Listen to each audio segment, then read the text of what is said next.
मद्यपान करून गाडी चालवून अपघात होण्याचे प्रमाण दिवसेंदिवस वाढत चालले आहेत.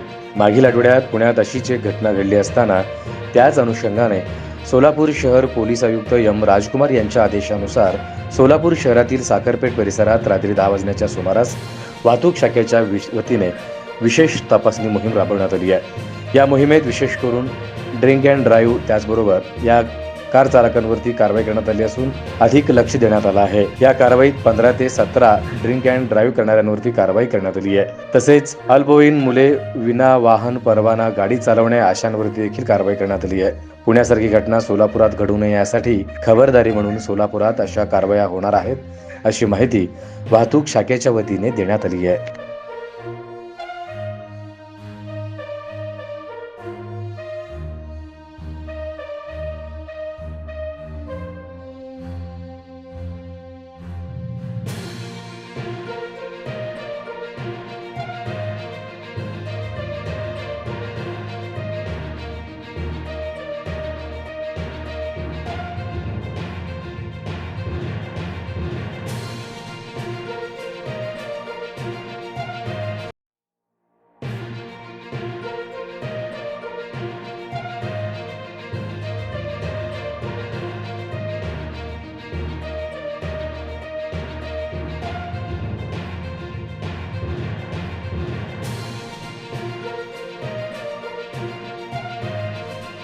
SB न्यूज चॅनलला लाईक करा, शेअर करा, सबस्क्राईब करा.